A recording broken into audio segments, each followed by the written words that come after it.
Shalom, saudara-saudariku dan para sahabat insani yang dikasihi Tuhan. Selamat berjumpa lagi dalam program Renungan Rohani Insani, Inspirasi Sabda Allah hari ini, Rabu 5 Agustus 2020, bersama saya, Pastor Marcel Lolo Tandung. Mari kita mengawali permenungan kita dengan berdoa. Dalam nama Bapa dan Putera dan Roh Kudus. Amin.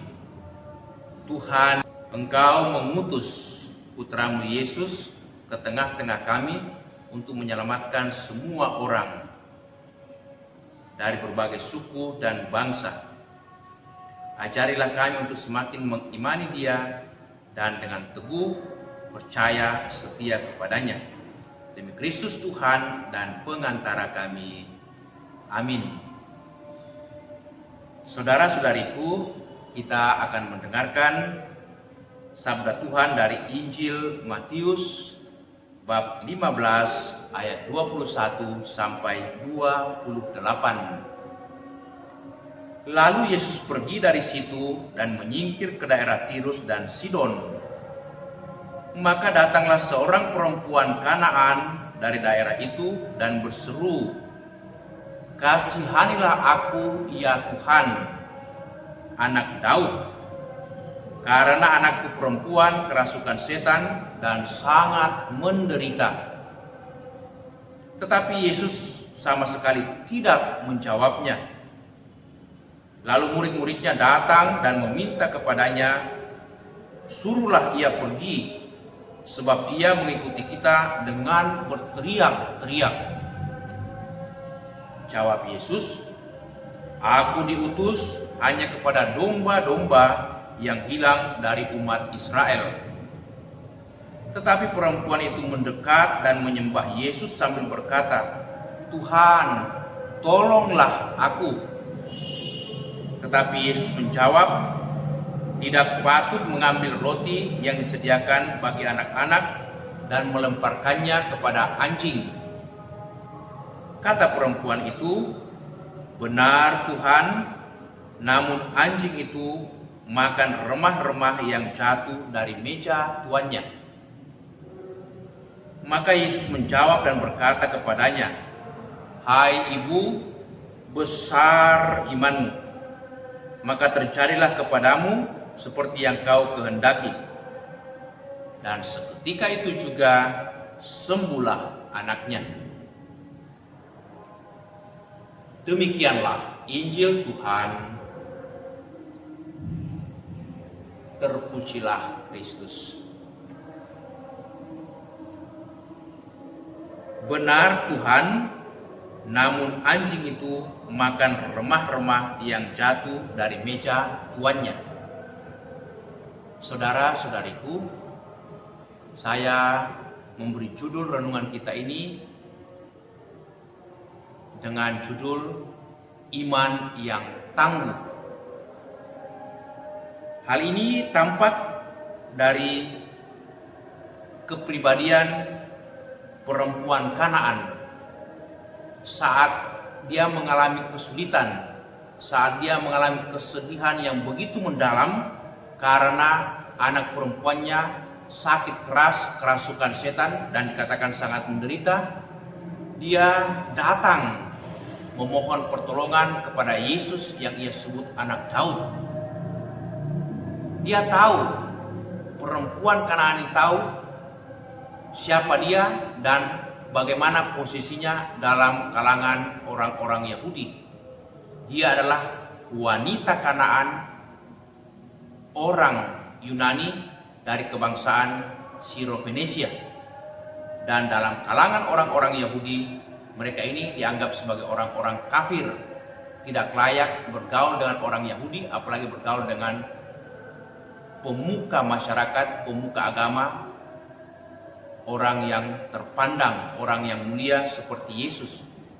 Maka ketika dia datang memohon pertolongan kepada Yesus, para murid merasa terganggu dan jengkel melihat perempuan ini. Sehingga para murid mengatakan, "Guru, suruhlah wanita ini pergi, sebab ia berteriak-teriak mengikuti kita." Para murid merasa terganggu dengan sikap perempuan Kanaan ini. Tetapi perempuan Kanaan ini tidak mau menyerah. Bahkan ketika dikatakan Yesus tetap diam, membisu, tidak menjawab permohonan perempuan ini, dia tetap terus-menerus datang dan memohon, "Tuhan, tolonglah aku sangat susah." Kita melihat iman perempuan Kanaan ini begitu tangguh, begitu kuat. Dia tidak bosan-bosan, tidak jemu-jemu memohon pertolongan Yesus, karena dia tahu Yesus punya kuasa. Walaupun dia bukan orang Yahudi dan dikatakan bukan orang beriman, tetapi dia yakin betul bahwa Yesus sanggup menolong dia. Sehingga ia mengatakan, "Kasihanilah aku ya Tuhan, anak Daud, karena anakku perempuan kerasukan setan dan sangat menderita." Tetapi Yesus menjawab mengatakan, "Tidak patut mengambil roti yang disediakan bagi anak-anak dan melemparkannya kepada anjing." Walaupun jawaban Yesus ini dalam bentuk kiasan itu sedikit barangkali bernada diskriminatif, tetapi dia sadar itulah kata-kata yang sangat biasa dalam masyarakat Yahudi terhadap orang-orang Yunani, orang-orang Kanaan yang dianggap kafir. Orang-orang kafir itu lebih rendah kedudukannya, bahkan itu hampir sama dengan dipandang binatang. Sehingga dia tidak terkejut, perempuan Kanaan tidak terkejut. Malah dia mengatakan dengan dalam kerendahan hati, "Benar Tuhan, namun anjing-anjing itu pula makan remah-remah yang jatuh dari meja tuannya." Nah, betapa luar biasa iman perempuan Kanaan ini. Walaupun dia dipandang kafir, musuh orang-orang Yahudi, dan tidak layak ditolong, tidak layak diberi belas kasihan, tetapi dia toh tidak malu meminta pertolongan Yesus. Saudara-saudari, dari peristiwa wanita Kanaan yang meminta pertolongan dari Yesus, dan saat Yesus mendiamkan, dalam tanda petik memberikan sikap acuh tak acuh, lalu apa yang bisa kita renungkan atau makna apa yang bisa kita petik dari peristiwa ini? Yakni bahwasanya wanita atau perempuan Kanaan ini terus-menerus memohon pertolongan Tuhan, sebab dia yakin Yesus adalah Tuhan yang penuh belas kasih. Dia tidak akan pernah membiarkan orang dalam kesusahan. Karena itu dia terus-menerus meminta kepada Yesus, dan tanpa malu, tanpa jemu-jemu, tanpa putus asa datang kepada Yesus. Walaupun tidak dikehendaki oleh para murid, bahkan para murid ingin supaya perempuan ini diusir pergi. Tapi dari peristiwa ini tampak sekali bahwa iman perempuan ini begitu kuat, dan ia punya iman yang dalam, teguh dan tekun di dalam permohonannya. Nah, saudara-saudari, tentu ketika kita juga mengimani Yesus seperti wanita Kanaan ini, maka segala kesulitan, problem, masalah-masalah bisa kita hadapi, bahkan kita atasi dalam iman akan Yesus. Sehingga kita semakin dekat, semakin itu dikuatkan dan semakin percaya kepada Yesus. Kedekatan kita kepada Yesus semakin membawa kita ketenangan dan damai, sehingga kita bisa melihat masa depan kita dengan penuh harapan, dengan penuh kegembiraan dan sukacita. Amin. Kita berdoa. Tuhan Yesus Kristus, terima kasih Engkau selalu membantu siapapun yang memohon pertolongan-Mu, seperti perempuan Kanaan tadi. Engkau memulihkan anaknya yang sakit kerasukan setan.